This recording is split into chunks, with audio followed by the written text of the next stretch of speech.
तो सबसे पहले चेक करना है कि एक जो हैंडसेट है ये कई तरह से डेड हो सकता है। लिक्विड डैमेज हो सकता है, मदरबोर्ड शॉर्ट हो सकता है। तो लिक्विड डैमेज और शॉर्ट है तो वो आपको खुद चेक करके उसका रिजल्ट निकालना पड़ेगा, क्योंकि शॉर्ट कहीं पर से भी हो सकता है। अगर लिक्विड डैमेज हुआ तो वो कहीं पर भी डैमेज हो सकता है।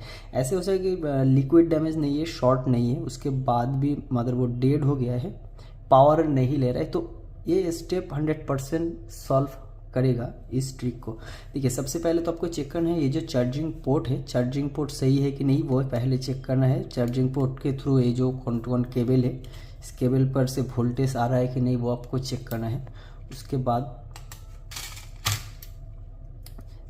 देखिए ये जो कनेक्टर है, इस कनेक्टर का दोनों तरफ पावर पॉइंट आता है। तो पावर पॉइंट सबसे पहले ये जो पावर पॉइंट है डायरेक्ट आपका आएगा इस आईसी के ऊपर। ये जो आईसी है ये आपका आएगा ओबीपी आईसी, यानी कि ओवर वोल्टेज प्रोटेक्शन आईसी। इस आईसी को छोड़ करके ये जो देख रहे मेन डायरेक्ट पावर आईसी है, मेन चार्जिंग आईसी है ये जो आईसी है, ज़्यादातर यही आईसी से दिक्कत होता है एक हाथ से डेड होने पर। ये आईसी सही है कि नहीं वो आप कैसे चेक करेंगे? अगर ये आईसी आपका सही रहेगा तो उसके बाद सीधे पावर जो आईसी आप देख रहे हैं, पावर आईसी के पास जो कॉइल है, इस कॉइल के ऊपर आपका वोल्टेज आ जाएगा।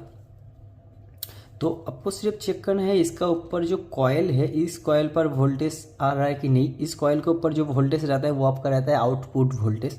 तो इस कॉइल के ऊपर आपका 0.5, 0.75, 0.80 या 1.3, 1.2, 0.75 ऐसी वोल्टेज इस कॉइल के ऊपर आपका आता है। अगर वोल्टेज इसके ऊपर नहीं आ रहा है तो ये आईसी आपका ख़राब है। अगर ये आईसी सही है तो वोल्टेज इसके ऊपर आ जाएगा। तो अगर वोल्टेज इसके ऊपर आ रहा है तो आप पहले ही आईसी पर हिट मत कीजिए, क्योंकि आईसी पर डायरेक्ट हिट करना ज़रूरी नहीं है, उससे ज़्यादा बिगड़ सकता है काम। अगर वोल्टेज सब सही तरह आ रहा है तो इसके ऊपर देखिए एक क्रिस्टल लगा हुआ है।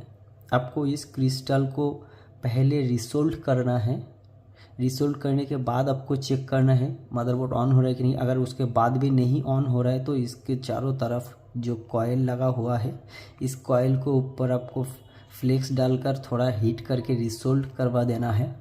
उसके बाद फिर भी ऑन नहीं हुआ तो उसके बाद आपको जो नेक्स्ट स्टेप है वो चेक करना है कि इसका जो सीपीयू है वो गर्म। एक कॉइल को हीट करने के बाद चेक करना है कि इसका जो सीपीयू है वो सीपीयू गर्म हो रहा है कि नहीं। और हाँ, एक चीज़, ये जो मदरबोर्ड है ना M10 का सबसे पहले आपको चेक करना है मदरबोर्ड ऑन हो रहा है कि नहीं। और उसकी जो डिस्प्ले लाइट है, डिस्प्ले लाइट ऐसे काफ़ी सारा हुआ है कि जो